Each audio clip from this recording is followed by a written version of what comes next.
Good morning, everyone. Thank you for joining us today. I'm going to give it a couple of seconds while everyone logs on and comes on in. Good morning to you, Lori. How are you?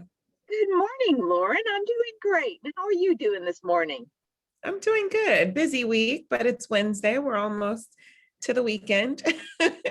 Every week's a busy week. I keep saying that. I know I was talking about when you get older, time flies. I got a lot of people agreeing on that, but every week's a busy week. But I'm very excited about this week. We got another incredible guest. We are so fortunate to have all these wonderful guests come on, and every single one of them is connected to the SBDC. So I think that speaks volumes about the SBDC and the people who are involved. Completely agree. You know what? That's a wonderful segue into into introducing who we are and what we do and what we're doing here this morning. For those that are our newbies, to our frequent flyers, as Lori calls you, welcome back. Thank you for joining us. Give me just a couple of seconds. I'm going to share my screen and do a quick intro.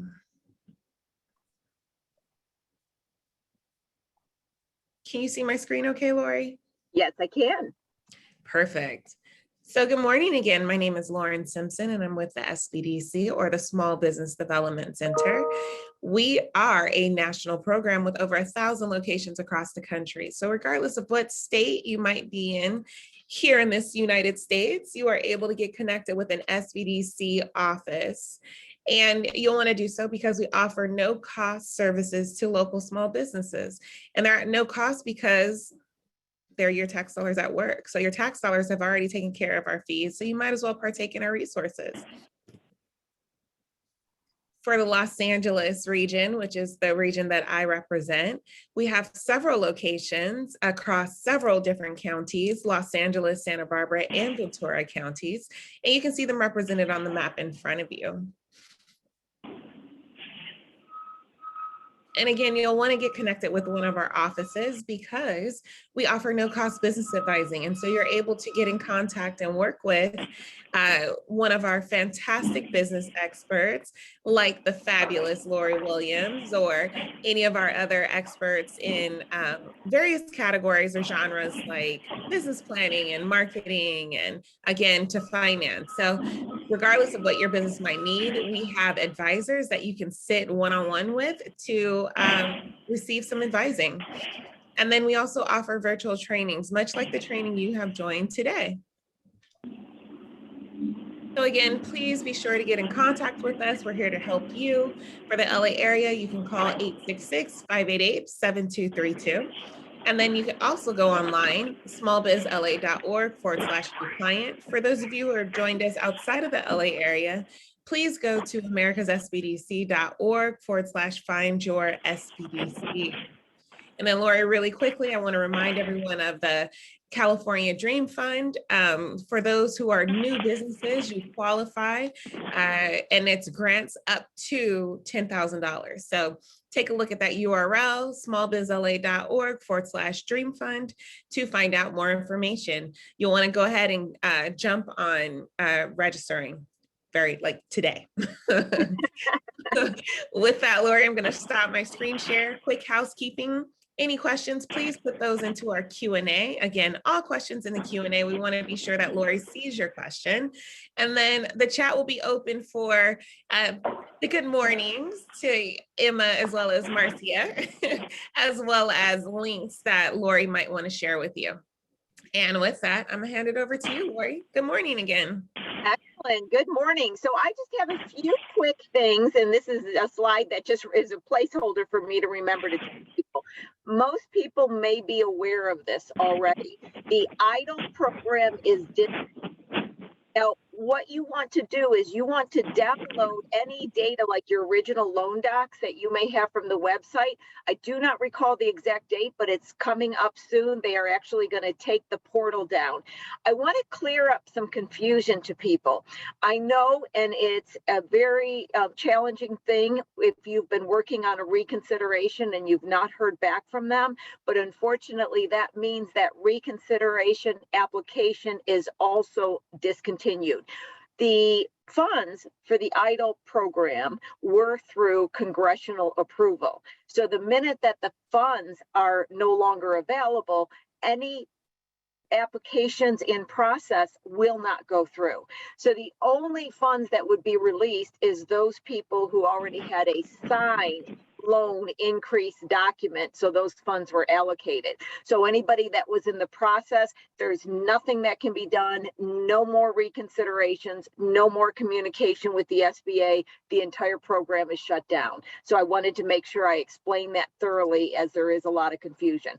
Once again, these are the upcoming classes that I'm holding. Lauren, I think you might still have the links. I didn't send them out again this morning. If you don't, let me know. But I'm having a financial literacy session 1 and 2 coming up right around the corner. Feel free to sign up for that. And today we have a special guest, Abby, and then I've got next week, I'm going to do another special Ask Lori. I'm going to start with a blank Excel document.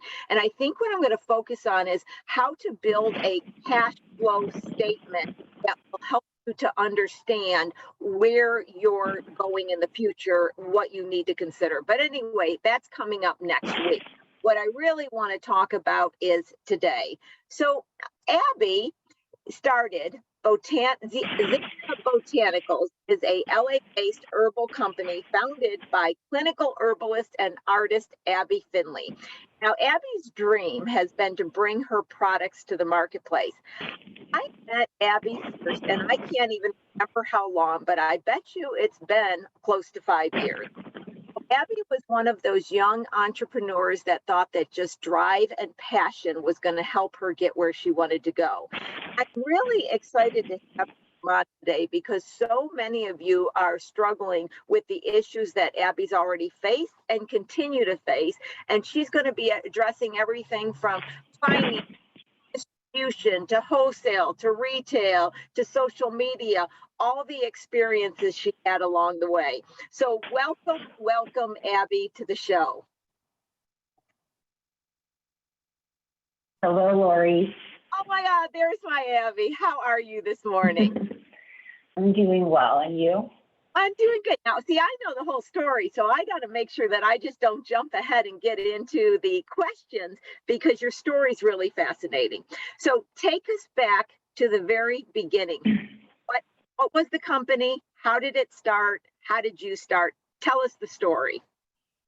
Yes, so I started Zizia about 4.5 years ago, and my background's in visual art. And then I probably 10 years ago got into herbal medicine. So I studied with herbalists all over the country. And in doing that also, I did a lot of clinical work with those herbalists and apprenticeships, working with people one-on-one. And so it was really through that I started to develop this product line and these formulas, which led me to create the business, offering products and also consultations in the beginning. So I I basically threw myself in starting the business, like literally no plan, very, very little money, just a part-time job at the time. And I remember my sister telling me once on the phone that the way companies start businesses are by maxing out credit cards. I'd never had a credit card before. So I got as many credit cards as I could get my hands on, and I maxed them all out and started my business. And it has been an adventure, and I've learned so much. So, I tell people all the time, and I know we had this discussion, everybody wants to believe that companies start by an outside investor using their money in the company. And the truth be told, just like you said, maxing out credit cards. In fact, I saw a percentage some time ago, like 99.8% of the companies started were maxing out credit cards. So I really appreciate you letting people know that up front, that's usually how you start. But with that said, when you max out your credit card, you really need to have a plan. So you're not just building up all this money you have to pay back without having a plan in place. So one of our conversations, which probably was about 4.5 years ago. I obviously don't remember it exactly, but I kind of do. It was because I remember speaking to you and realizing that this was a young entrepreneur with a really great passion and idea, but really not a sound understanding of financials and how important it is to know, are you profitable, etc. So there was a point when you were trying to start to take your products to the market. And I was really urging you got to know the profit margin on every single product you sell. Wherever you want to go with that conversation, Abbe, there's so much. I'm just going to let you lead. What did you take away from there, and what path did that lead you into understanding more about running a business? Yeah, so I actually pretty shortly after I started the business officially with the product line, I was starting to get into stores pretty early on, like within the first year. And my numbers were not organized at all. I don't even think at that time we'd had, all of the financial spreadsheets in place that we worked to create. And so I was really just guessing at that point, thinking, kind of piecing together what information I could find on like random Google searches about how to price a product, which took me the longest to really understand. And so, yeah, I opened the door to wholesale, looking back way too soon. I wish that I had waited.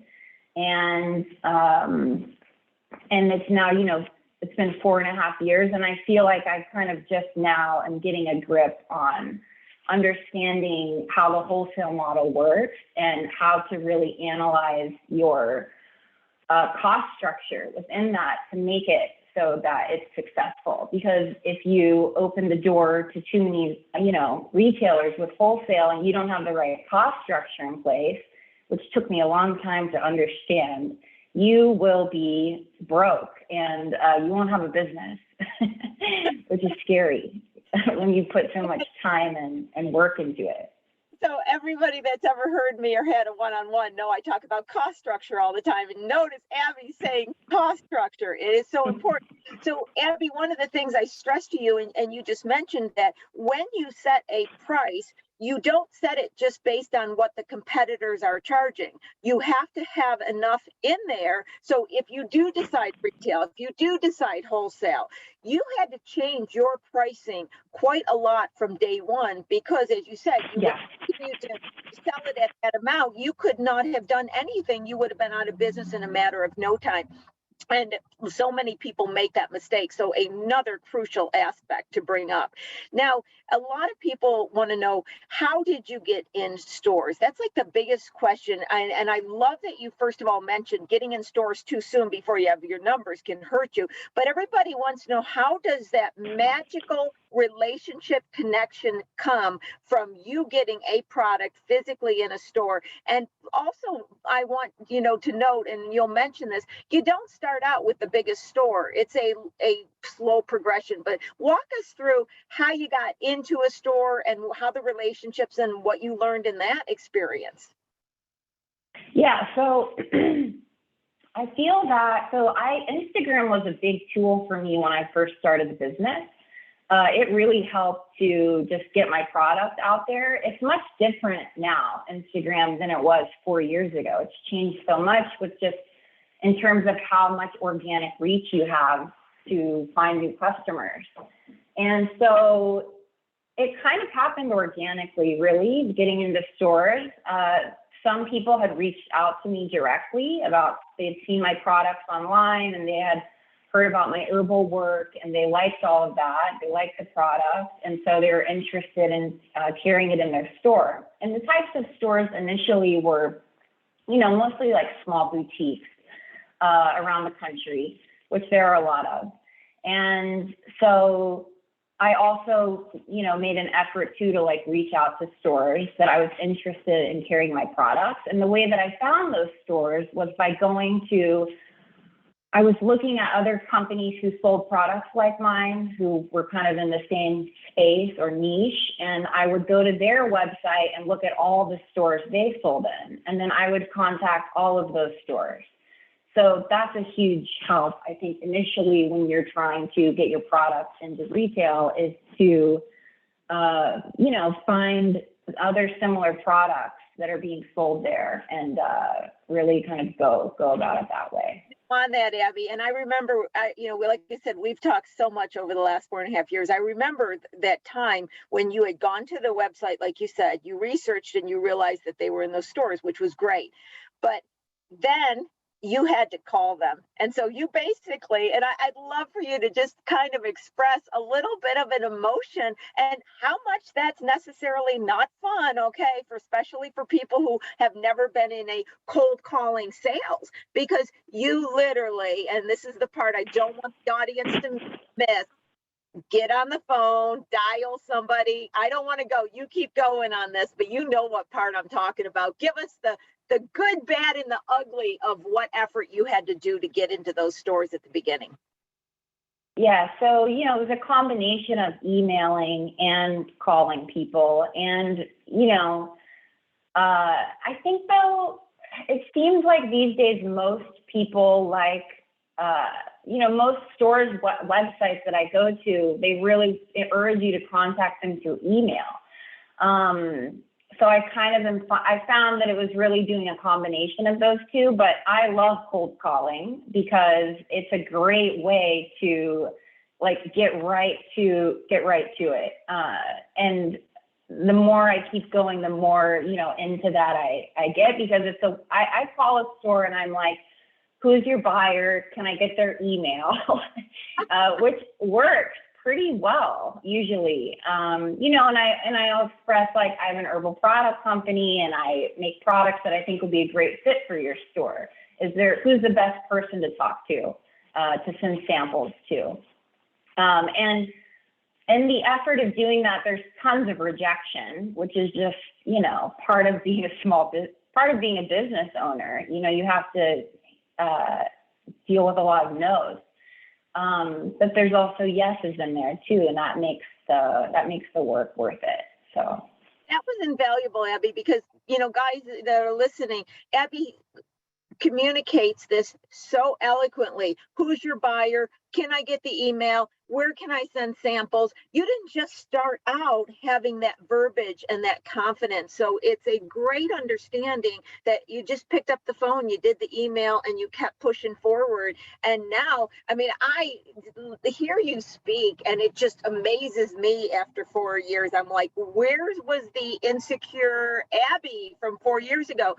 Like I say, you've morphed into such a understanding and such a business owner. It's amazing. And it's really a inspiration to those listening. But the other part that we're hearing is it was the credit cards, it was the cold calling, it was the emailing, and it was the persistence. But then what happened is, as Abby succeeded in getting in all the stores, you learned that my famous saying is, just because you're in the store selling doesn't mean you have money to buy a quart of milk. So you really started taking off. It felt good you were in these stores, but what did you learn financially from the being in stores that made you have to step back and reconsider some options, even being in some stores, unfortunately? But tell us about that. Oh, yes, that has been a huge eye opener. I have so many feelings and thoughts about that. So I think that I started out by getting in smaller, boutiques, and then, some small natural health food stores. And then I got the opportunity to get in my dream store, which is a natural, health food store chain, regional to Southern California here in LA. They have about 6 locations. And the way that I got in that store was I had an intern one summer who worked at that store in the supplement section. So immediately I was like, who is the buyer? Can I have their email? Which can be difficult to get sometimes with bigger stores, to get a direct line to the buyer. So that's one important note, I think, is really, I think running a business, you kind of have to be on all the time. When somebody lightly saying like, oh, I worked at this store, it's like when someone's worked at a store, they have an end to like a whole, you know, to the people that you want to be in touch with or would, you know, love to have their email to reach them directly. So I took advantage of that opportunity and I emailed the buyer at the store and, you know, I sent them samples. I met with them in person. It probably took about 6 months to get on the shelves. But here's the thing. I lost so much money with that opportunity and wasted a lot of time. But I learned so many like huge lessons. So I don't think I would undo that happened because it was such a great learning experience. So it was interesting getting in a larger chain because, you know, they have you buy your shelf space. So to even get on their shelf, I had to give them 6 units of each SKU. They brought on my whole line, which was probably 20 SKUs. And I had 5 locations at the time. So I had to give them 6 units of each SKU for 5 locations. It was just thousands of dollars in cost of that product. And then once you sell through those units, then they start placing orders. And that's like pretty common in grocery, I'm starting to learn, or is something that can be expected for some stores. So here's the thing, the product didn't sell. And I was in there for a few years and I was going and demoing in person on the floor. You know, I was doing 1 location a week for probably like, I don't know, 6 months to a year. And it just wasn't moving. And eventually they ended up dropping the line because it came down to, they dropped a bunch of SKUs and they kept ones that were selling, you know, okay. But then the deciding factor was because I was a smaller business, they wanted me to have a distributor in order to keep working with them. And that's, I think, we should talk about that. I was just going to say, remember this, but because then you went into that route, which had its own issues. So keep going on that because that's a perfect example of it. And it really shows you that when you start getting in these bigger stores, and we had a guest last week that was speaking of it as well, or in the week before, I should say, that you really don't realize all the additional costs that are involved when you get in these relationships. Going back to why I say day one, you've got to have your pricing higher. I remember too, Abby, you were concerned that your pricing was too high day one. And I'm like, oh no, you don't have enough margin in here to even grow it into any kind of situation where it is in retail, which is I knew where you wanted to go. And I remember those first days you were like, but I don't want to make a ton of profit and be one of those greedy corporations. I'm like, no, you don't understand. That profit's going to get eaten up pretty quick. But anyway, let's go back to what we're talking about. Then you had to get a distributor. What happened at that point? That was a big wake-up call because that's when it really started setting in. Like the margins were already tight. So my product line, it's kind of broken into 4 collections. I have skincare, I have herbal tinctures, I have herbal powder drink mixes, and I have herbal candies. So there's different margins on all of those products. And I found that, you know, with some of the collections, it just made, once I started talking to distributors, it just made absolutely I would be losing money. And so that was a big learning lesson, was realizing that, you know, not all opportunities are good or make sense for you as a business owner. And they might seem like, you know, the idea of getting a distributor kind of feels like comforting, like maybe they'll like save me, they'll get my product everywhere and I'll be like, you know, growing my sales. But if your cost structure isn't in place, it will not work. It would be a very bad business decision to do it. And that's kind of what, you know, working with you, I finally came to understanding that. So that was a really important lesson. And I know it was many very heartfelt conversations where I really emphasized what I was saying, but I knew at the same time I was telling somebody that just got this wonderful dream, no, this dream is your nightmare. It's not your salvation.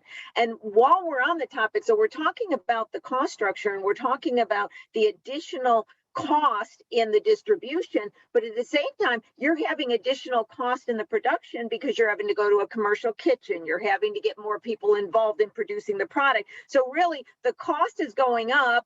The pricing structure is being held tight by the distributors, and more profit is going to the distributors and more cost to having to make your product in a different way. So let's talk a little bit about that, Abby, because you went through all the commercial kitchen and understanding that. So at one point in time, it wasn't Abby making little things in her apartment anymore. When did you realize it had to change, and how did you go about that? Yeah, so let's see. So my herbal tinctures, pretty early on, I started outsourcing those to have someone, to have a lab that, follows all of the FDA guidelines and follows good manufacturing practices. I switched to that pretty early on, having them, I sent them my recipe and they would make my formula exactly the way that I've been making it. And with herbal products, there's, it's an ingestible product. There's more risk to that and there's more regulation. And I was very nervous about that. That's why I made the decision to outsource the herbal tinctures that were technically dietary supplements pretty early on. But then that left all the other products that I make. So that's like the drink mixes, the candies, the skincare. And once I started getting on store shelves, that's when I made the decision to get the commercial kitchen, to start doing third-party microbial testing. I found a lab like randomly in Michigan who, the guy was super nice. I just like cold called them, hey, do you do microbial testing on products? So when I say that, I mean, they're testing for E. coli and salmonella and, all of the pathogens that we would never want in our ingestible products. And he kind of taught me how to read lab reports. He kind of took me under his wing, this guy at this lab, and taught me how to understand the numbers and, what are the maximum counts you can have in products and what's, do you have to absolutely have, 0 of that in there. And that was a huge kind of scary learning lesson because I wish I'd started testing my products much sooner. And, everything's fine. I never had any, recalls. But with doing ingestibles, there's that risk factor that you have to really be aware of. And that's why I switched to the commercial kitchen, at the time that I did. And I'm so glad that I did that because, I have a health permit. It's by the books, it's legit, and it's safe for public health, which is very important. And what's interesting, and you guys listening, you can see that Abby started with none of this knowledge, and then all of a sudden she's talking about microbial testing and everything, and you just gain that along the way. But also, guys, think initial cost. That's why when we first talked 4.5 years ago, I was like, you need to start pricing the cost as if you're making it in a commercial kitchen, because if you had not, you would be even more broken, more tired, as I talk about. And as we were expressing risk, then there was a point where we had a conversation, and this is something that the audience also is always curious about. You were operating as a sole prop, which was really good when you were starting out. You didn't have the additional cost, the additional responsibilities of being incorporated, but your exposure was starting to come into play with being in ingestibles, as you spoke of, being on the shelves. So then you decided to incorporate, which I know I helped you, form the LLC. But talk a little bit about how that made you have to at least be more conscious of the accounting, be more conscious of everything we were doing. And then probably, I laugh right now, and you probably know, I'm going to just say the beginning QuickBooks lessons that I taught you on how to run QuickBooks and how you would, I got to laugh, guys. It's just so many conversations with Abby. She's like, Lori, I messed it up again. But anyway, tell us all about from incorporation to QuickBooks and how you had to react differently once you were incorporated. Yeah, so if I could go back, I would have just started the business as an LLC because I felt that it was hard. It was kind of messy switching from sole prop to the LLC, just logistically with the QuickBooks, with shifting it over, with the bank accounts. It's basically starting a new business, which I didn't realize at the time that that's what that means. So going back, I would have just done it as an LLC from the beginning, but I had no idea what I was doing, and it's fine. But learning QuickBooks through you was just a huge game changer and a great way to really track like monthly expenses. One of my regrets is that I wish I had paid closer attention to my numbers early on, but I just didn't have the understanding. Lauren, could you please put that in the chat? I believe that I wish I would have paid more attention to my numbers early on. Is that what I heard you say, Abby? Thank you so much. That's Lauren, a fact. I'm like just now listening to the numbers. So I'm hard-headed. It's been 4.5 years. And I finally feel like I kind of understand what I'm doing. But for some reason that was hard for me to, I don't know, maybe I don't know if it's common with small businesses.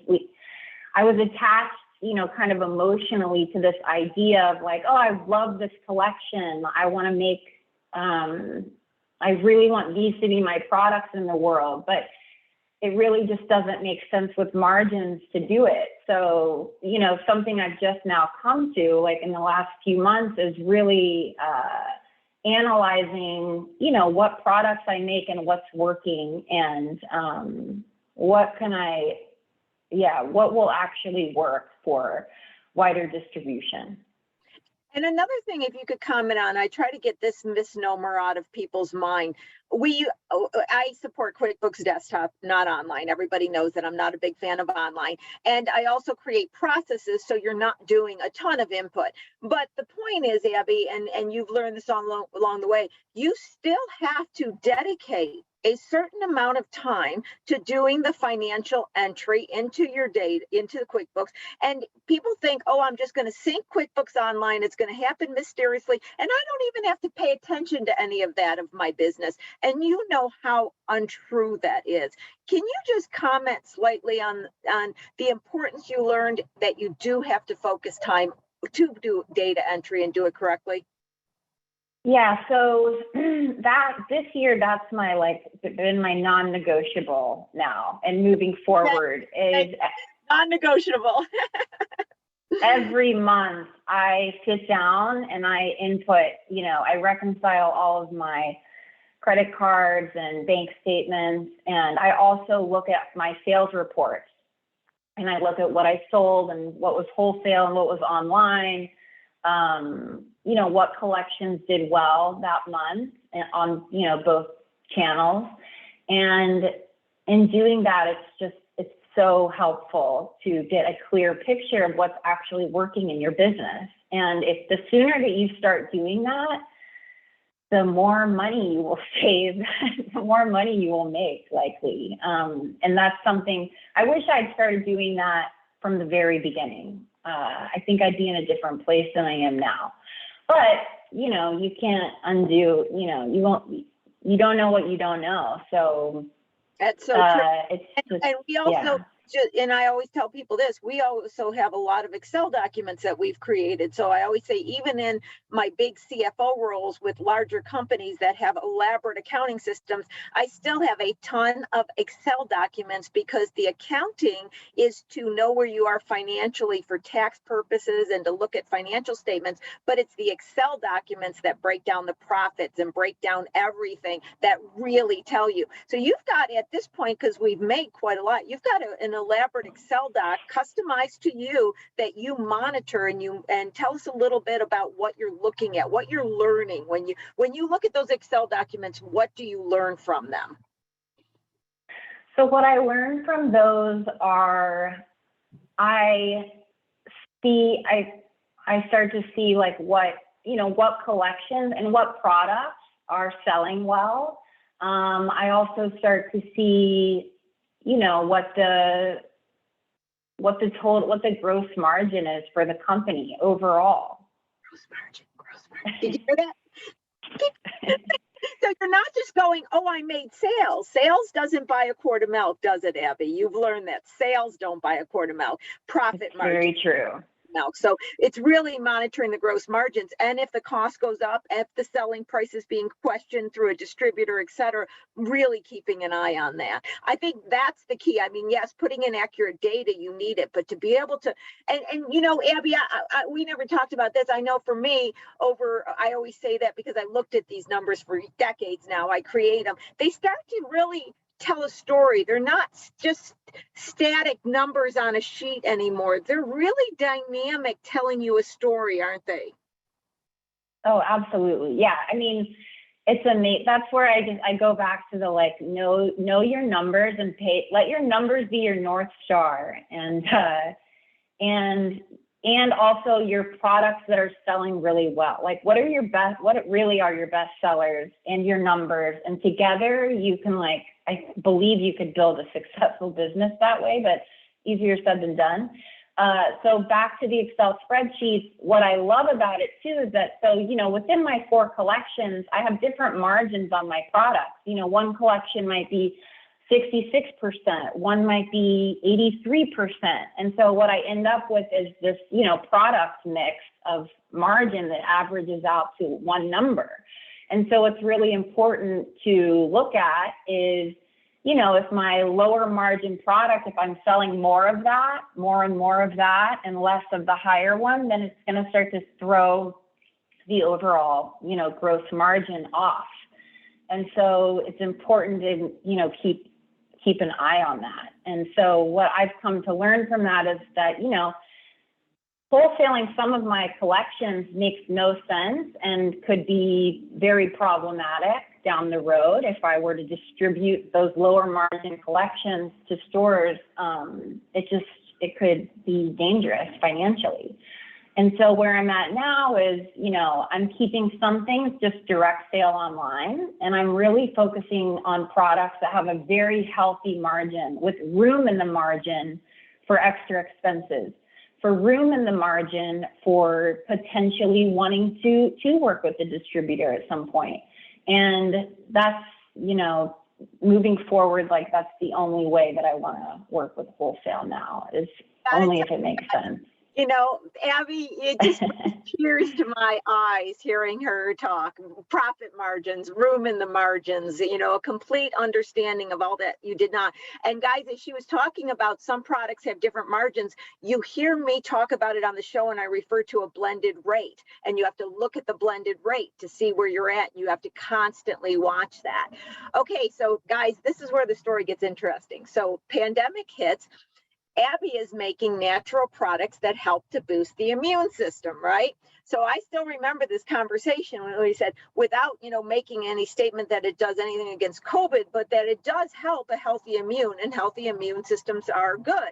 Abby starts taking and getting more exposure, talking about the need for the healthy immune system. And really at that point, I'm going to say my, way of seeing it, and you tell me, Abby, but I feel like that's when your sales shot up. They shot up big time, man. You just increased the sales a tremendous amount overnight.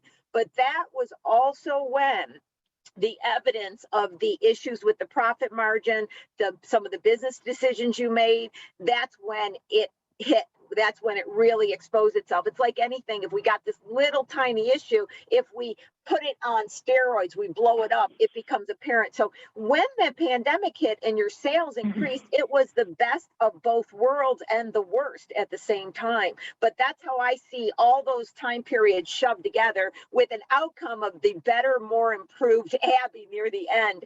Why don't you tell us a little bit about what you did during the pandemic that caused your sales to increase, and just a little bit of that experience? Yeah, so my sales jumped like a tremendous amount, right at the onset of the pandemic. I remember that first month, like March 2020. And it happened very organically. I wasn't running any ads. So I think it was a combo between Instagram and Google organic search. But yeah, the sales grew a lot during the pandemic. And so in my mind, I was preparing for that type of growth. So I started reinvesting a lot of money into things, like I got, built a new website, and I was doing a little hiring consultants, and, I was investing in some new types of things that I hadn't really had the money to do before. Meanwhile, not paying attention to my margin on certain products. Like, for example, my tinctures would probably be the one that has the most narrow margin. So in my mind, I was still prepared to just distribute, tinctures to every store I could get them in, without really, looking at past experiences. So, when I was in the multi-chain grocery store, the tinctures really didn't sell very well. And so I really had to take some time to, make the decision of what product I want to move forward with more distribution and what's going to make sense with the margin. So basically where I'm at now is I feel like I'm starting over in some ways. I'm trying to develop, a new types of products that will be more fitting for where I'm, trying to go with the business, which is to be in more retailers. Now, another thing that I talk to a guest a lot on the show is, especially when we're talking about social media. Now, sometimes people might think I'm against social media because I'm always talking against it, but I'm not at all. I'm about intelligently investing in social media.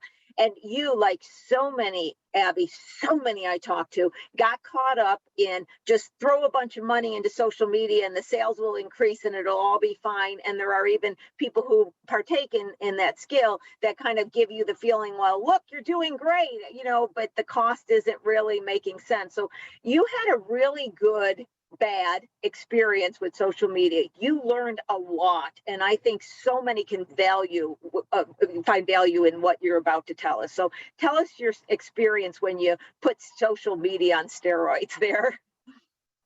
Oh, scary. Also during the pandemic, I did start getting into doing the ads also.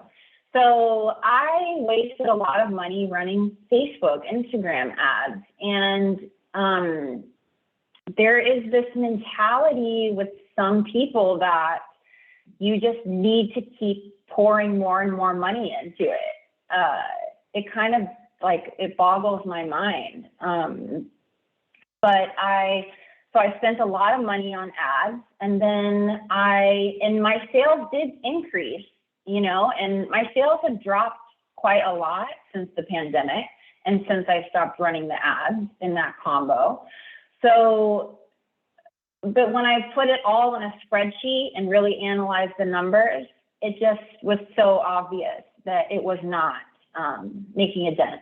It really wasn't, increasing profitability at all. And I think the danger with it is that it appears because you're generating more revenue that you're making more profit. But I think what's usually underlooked is considering the cost that it takes to acquire that sale being so expensive when you break it down, that it's really not, it's not sustainable. And ads work for some people, and for larger companies, they're great, obviously. But as a small business with a very, very small budget for advertising, I think that money could be used in so many other ways that would be way more helpful. Absolutely. And like you said, the acquisition, and that's what I first looked at when I looked at the numbers, is that the amount you were spending for the acquisition of the customer was so high. And when you just compare it, like you said, of the revenue, but when you put it in with your overall expenses and you looked at the net income, your sales were going up and your net income was going down. And net income is how much you're going to have left over to buy the quart of milk. And it's so, so important. So now, and as we've talked just recently, and although I know you're like you said, you're starting over, I think you're really at a good base right now. You're kind of doing everything that everybody goes through as they learn. Some people sooner than later. Some people actually, Abby, the things that you're saying, I was just thinking this, I know people who have been in business for 30, 40 years that can't communicate what you just communicated, right? So even though it didn't start out exactly, you're on a good base and you're going forward. And so what I've noticed that you're doing now is really, and I know you mentioned this, but to get more in detail, you're looking at every product, you're looking at the profit margin, you're looking at the chance of it selling, you're looking at what you should produce and go forward. Chat a little bit on that. And then also another part that you added, and I just know, what we're talking about, and I think it's worth mentioning. Once you started wanting to go more into the retail outlets and more not away from, but invite people that were not maybe traditional herb takers, people that would traditionally be following herbalist type products, you had to change the products to be able to attract a consumer that has different taste buds, different feelings about products. So another important aspect, I think, that you mentioned, but to elaborate, is how you had to adjust your products and what you're doing with new products, because you realize even though you're still trying to go after retail, you're trying to get in, which what we would say in business is you got this market share of the people who are traditionally known as those that engage in herbal products, and now you're trying to get into a bigger market share of those that don't. So from a perspective of what are you doing differently when you look at your financials for going forward, and what are you doing differently when you consider the products you're creating going forward as well? Yeah, so with the financials, like I mentioned earlier, it's really, I'm trying to, for the first time, work backwards a little bit with the product price point.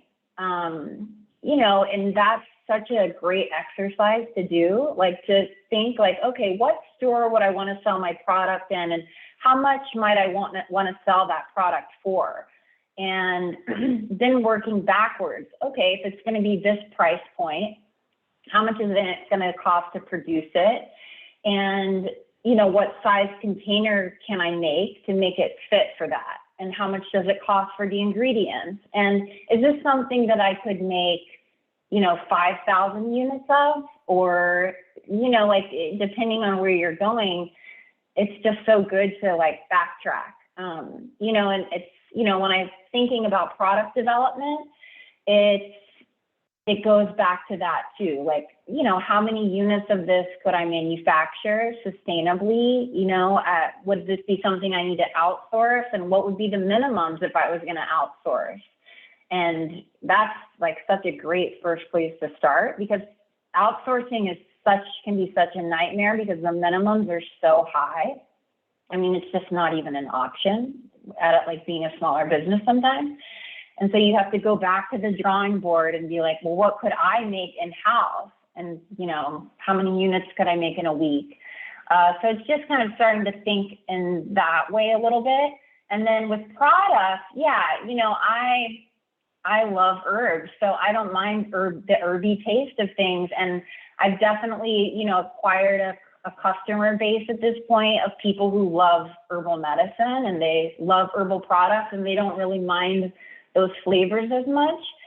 But I am, or smells even. And so now I'm really trying to make it so that the product is, appealing to a wider audience and a little bit tastier. And so that, also creates a whole other layer of challenges and problem solving. How do you make something that doesn't taste good taste good? Yeah. It's good for you. It doesn't taste good, but it's good for you, but it doesn't dilute the therapeutic effects of it. And so often with mass market herbal products, they get so diluted, they do very little. And so it's really finding that balance. You want to have enough of it in there, but also something flavorful. I'm sure you're too young. You maybe never even heard this, but I remember, now I'm too young to even have ever done it, but I remember my mother used to say when I would go, oh, this cough medicine doesn't taste good or something, she'd say, when I was growing up, we had cod liver and oil, and we drink that oil, you know? And so I've had that. you have, so over the years, we have just gotten very taste driven that, you know, we want it to work and we want it to taste good. And like you said, that's often challenging, especially when you're trying to keep the integrity.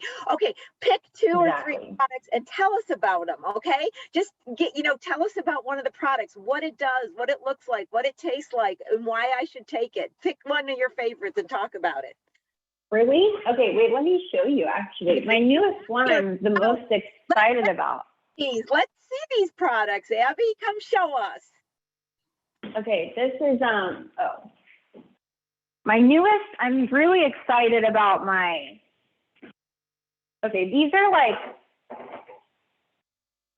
Okay, this is my newest product. It's called the All Balm. It's like a giant chapstick designed to never be lost and worn everywhere. So you can use it on your lips, face, dry hands, dry skin. And I'm super excited because I just switched these to aluminum tubes so they can be recycled.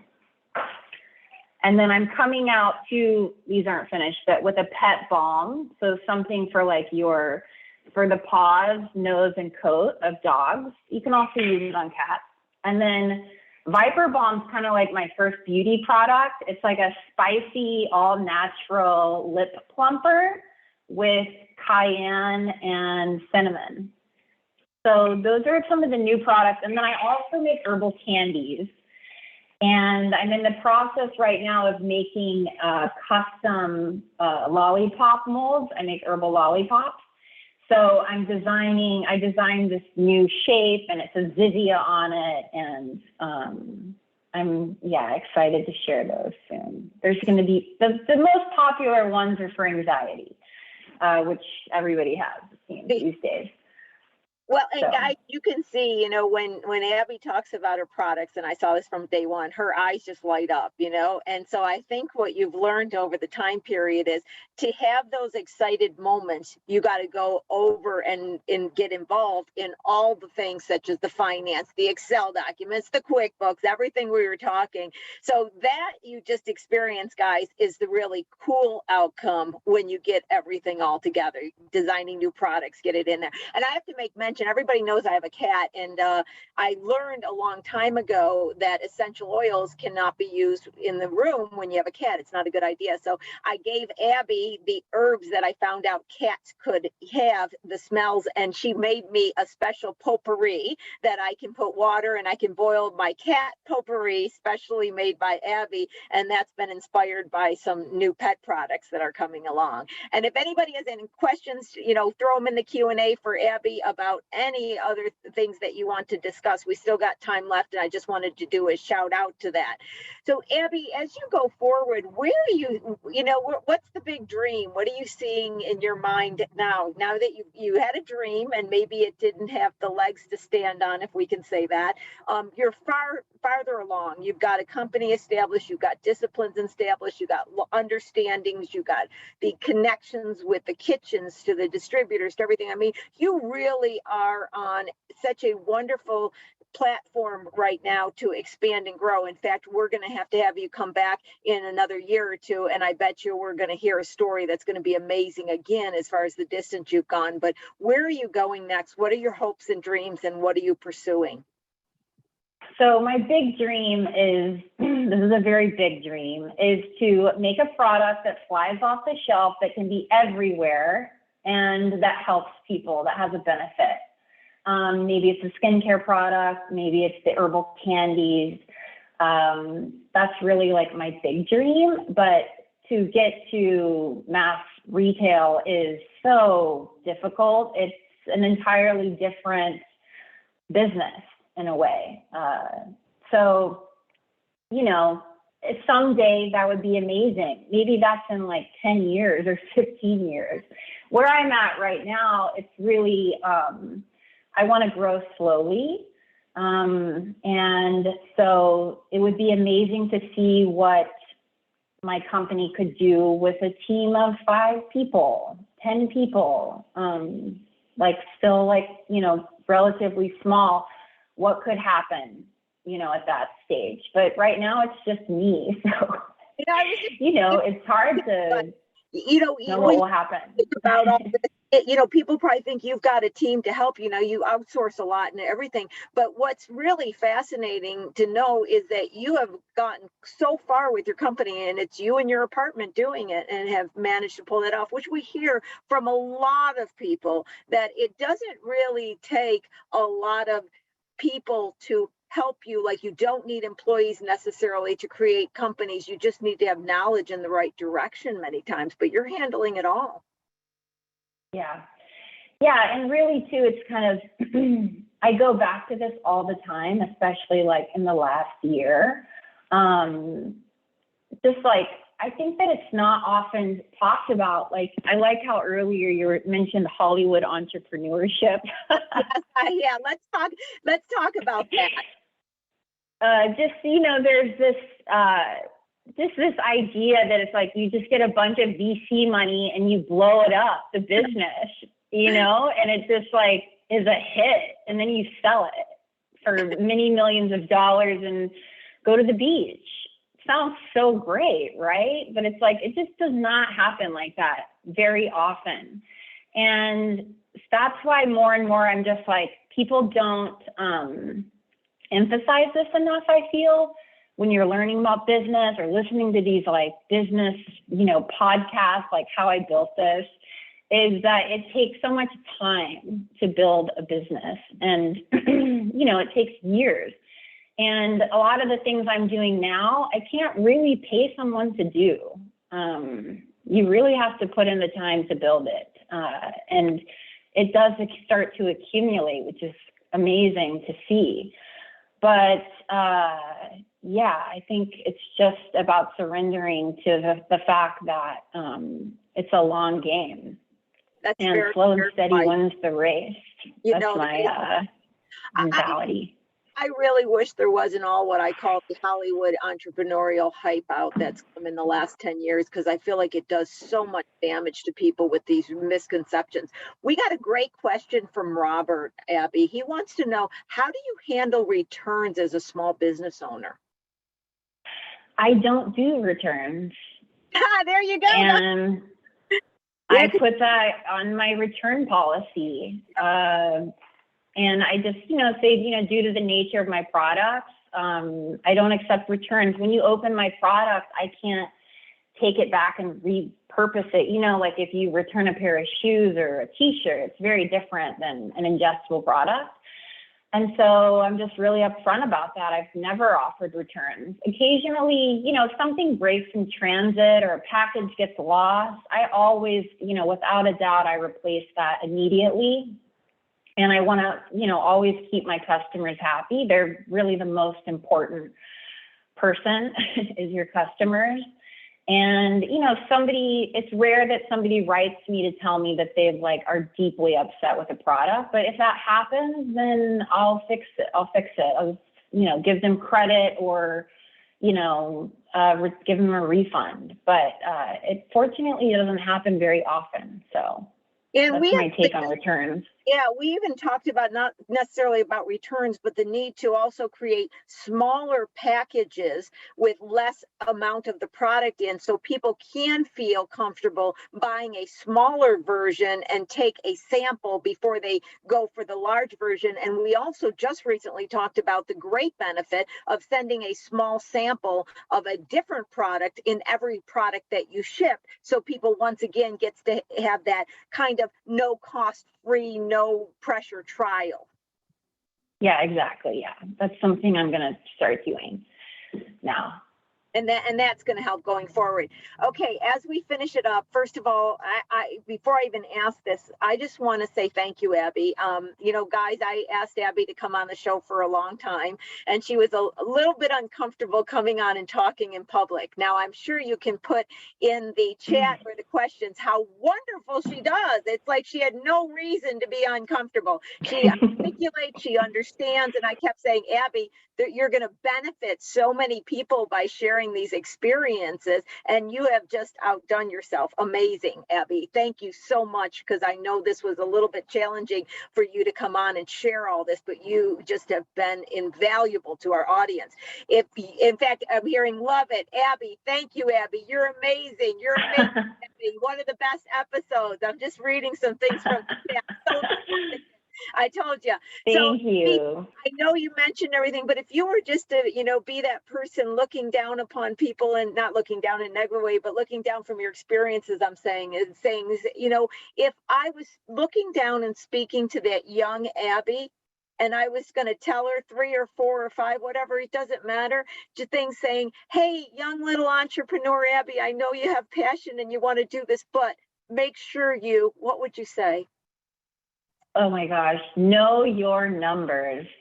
I would say let your numbers be your North Star, and then also listen to your customers and listen to and recognize the data of like what products are really selling. I have like 30 SKUs and I'm obsessed with product development and making products. So I would say pare it down to what is really working, because you can always bring products back, you know, like later on. So I think, yeah, just keeping your product collection simple.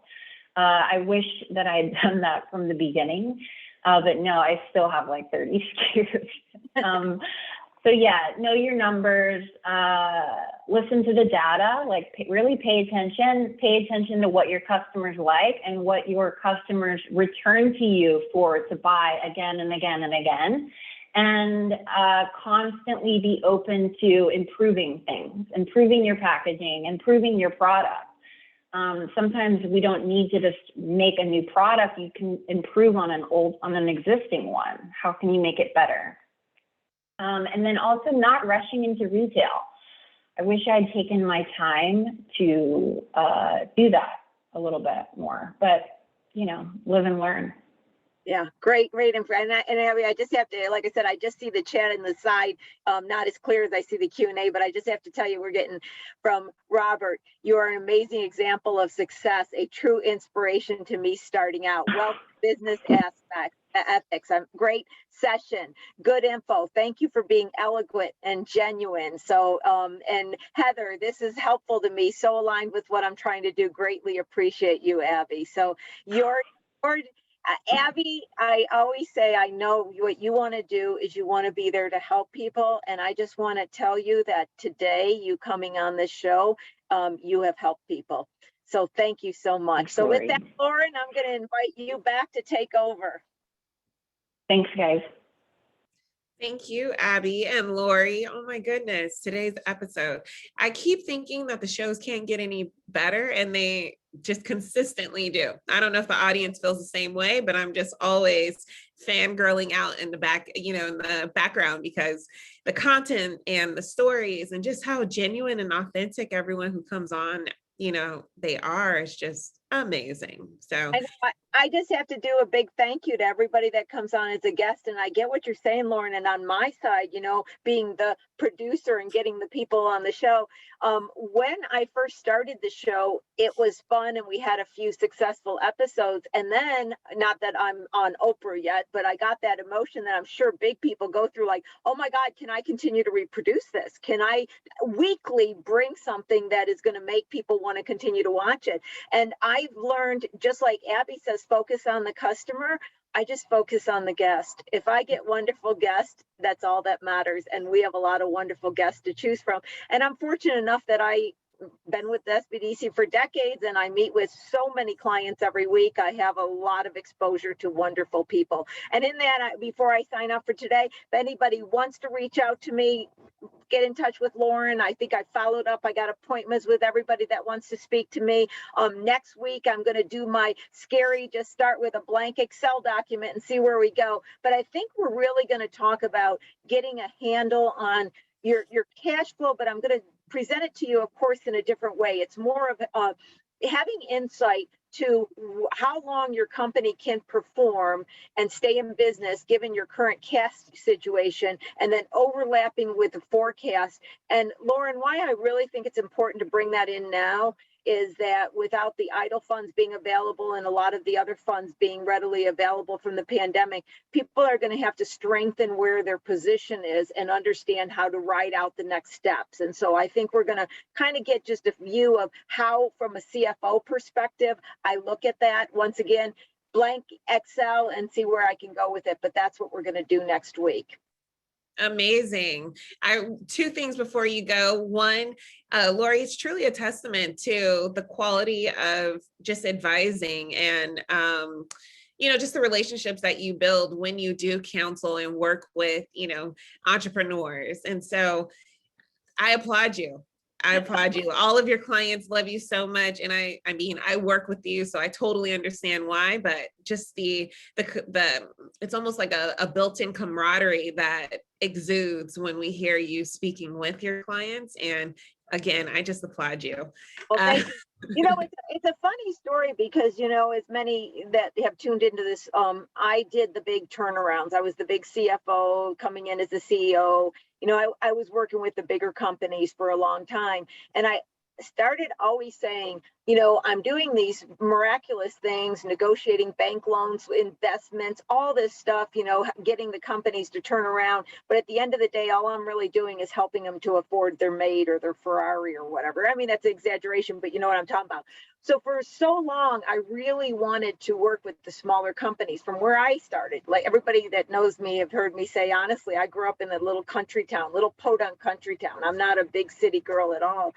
And so I wanted to go back to my roots, but I was like, how do you live in LA? I don't live in LA now, but I was at the time. How do you live in LA and afford to live in LA and have small businesses afford you? That was the crux. So that's where the webinar started. Small business, I started going out and doing Business Simply Put, which would end up being my company, and writing books just to get to the small companies.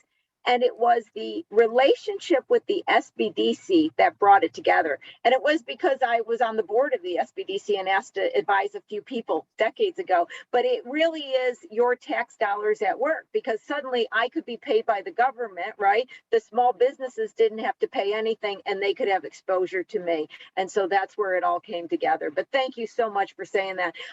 It really was a dream come true. And sometimes life just kind of works out where the opportunities come.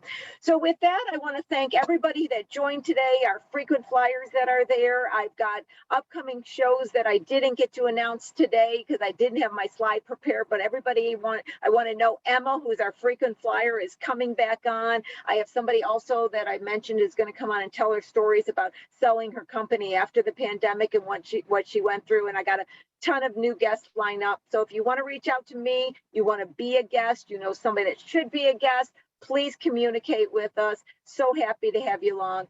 I'm checking out, Lauren. I will see you next week. Bye, everybody. Goodbye, Lori. Thank you. Bye, Abby. Thank you to you. And for all of our guests, let me do this. Let me drop in a link for becoming a new client. Also, to connect with Lori, I'm going to add my email as well as a link to our YouTube so that you can have access to past shows. So I'll drop that into the chat now. Hopefully all of you have a wonderful week. And we thank you so much for joining us.